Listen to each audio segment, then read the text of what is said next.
Бисмиллахир-рахманир-рахим. Алхамдулиллах, вассалату вассаламу аля расулиллах, амма ба'д.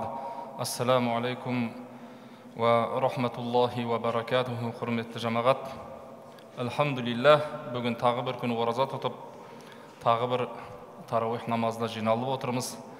Алла тағала осы күнге жеткізген Алла тағалаға мақтаулар, сансыз хамды саналар болсын. Және осындай хақ жолды бізге Алла тағаладан жеткізуші ардақты Алла елшісіне салауаттар мен сәлемдер болсын. Құрметті жамағат, бүгін қариларымыз иншааллах осы тарауих намазында 20 параны оқиды. Яғни Құрандағы Қасас сүресін оқиды. Намл сүресінің соңы мен Қасас сүресін, сондай-ақ Анкабут деген сүрелерді оқиды. Қасас деген сүре бұл қиссалар деген мағынаны береді.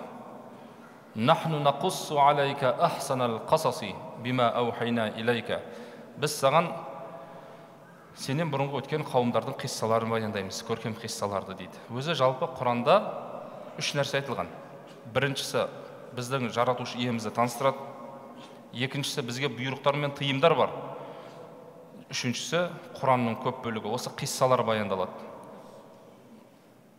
Біздің пайғамбарымыз Мұхаммад Мұстафа саллаллаху алейхи вассаламнан алдыңғы өткен пайғамбарлардың, олардың қауымының қиссалары баяндала отырып, біз содан ғибрат алуымыз керек. Мен сол үшін осындай қиссалар баяндалады. Бұл Қасас сүресінде де кейбір сахабалар бұл сүрені Мұса сүресі деп атаған екен. Себебі бұл сүреде Мұса пайғамбардың және оның үмметінің, Бәни Исраилдің қиссасы көп баяндалады. Бұл Қасас сүресі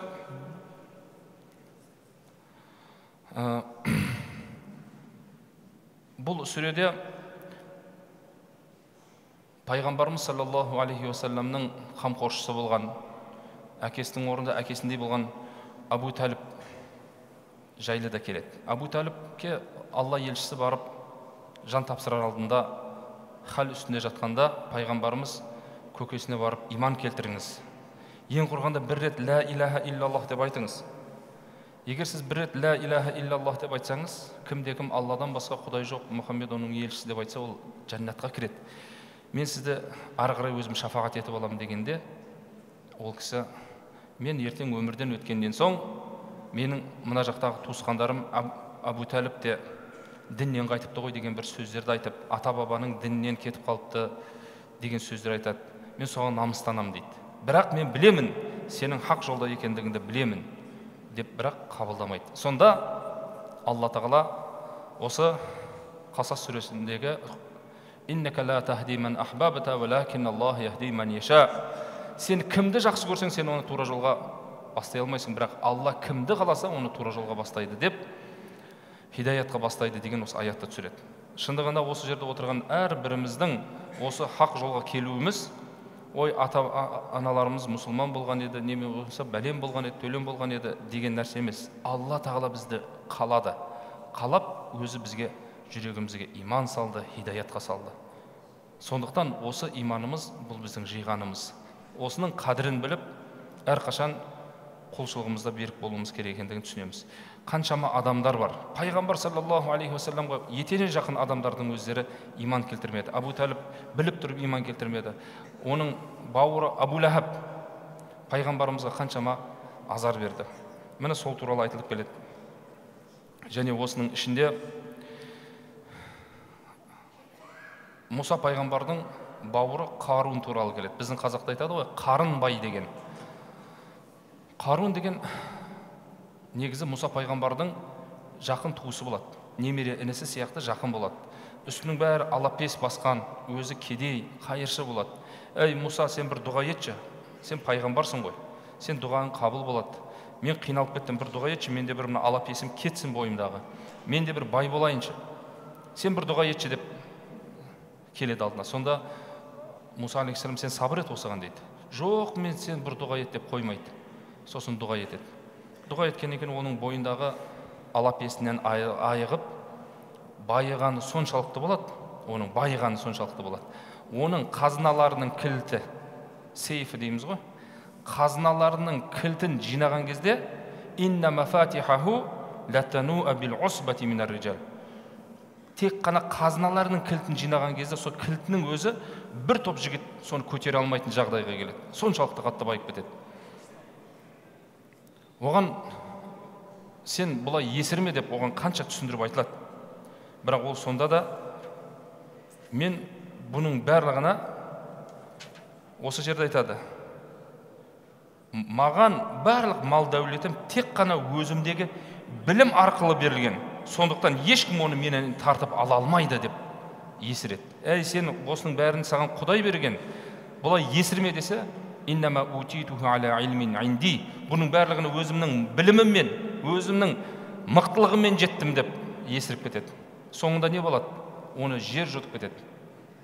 Ешқандай байлығы пайда бермей қалады. Сондықтан қандай бір жетістікке жетсек, бұл Алланың бергені деп қазақта айтады ғой, асқылығың асса да санасып көппен жүр дегендей, әрбір ісімізде ондай есіріп кетуге болмайтындығы осы Қасас сүресінде керемет баяндалады.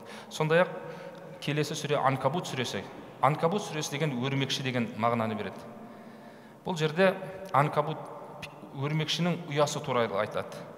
Мынау біздің мұсылмандар, әлхамдулилля, біздің ұстанған иманымыз хақ иман. Біздің ұстанымымыз урватул усқа, мықты ұстаным. Ал ойдан құрастырып алып, жалған құдайлар жасап алған пұтқа табынушылардың ұстанымдары, ақидалары, сенімдері бұл өрмекшінің ұясы сияқты. Түкке тұрғысыз деп соны баяндайды. Соның ішінде осы тағы бір аятты айта кеткіміз келеді. Алла тағала Ақимис салата, инна салата танха алил фахшаи вал мункар дейді осы Анкабут сүресінде. Яғни, ей мұсылмандар, намаздарыңды оқыңдар, намаздарыңды дұрыстап оқыңдар. Намаз сендерді барша Алла тағала тыйым салған нәрселерден және арсыздықтан өзі тыяды дейді. Қаншама адамдар бар, жаман әдеттері бар, күнәлі істерге барып қояды, арақ ішіп қояды, темекі тартып қояды, анаша тартатын шығар, тағы бір нәрсе шығар, жаман жүрістерде жүретін шығар. Баршасына біз айтамыз, намаз оқыңыз, намаз оқыңыз дей береміз. Мен жарайды, сонда да оқи беріңіз. Мен күнә істеп оқи беріңіз. Сол намаз сізді ақырындап сол күнәлі істерден тыяды деп үйретеміз. Ұрпағымызға намаз үйретейік, ұрпағымызға намаз үйретейік дегенде, сол ұрпағымыз керемет тәрбиені осы намаздан алады екен. Алла тағала оны өзі тәрбиелеп қояды екен. Сондықтан құрметті жамағат, бүгінгі Анкабут сүресі, Қасас сүрелерінде осындай керемет қиссалар мен керемет Алла тағаланың бұйрықтары бұйырылады. Алла тағала сол бұйрықтарға мойынсұнып, Алланың ризашылығына кенелуімізді баршамызға нәсіп етсін. Бүгін осы қарекеңдер осы паралыны оқиды, 20-шы параны. Алла тағала қарекеңдерге қуат берсін. Ва ахиру дауана анил хамдулилlah. Аллаху акбар.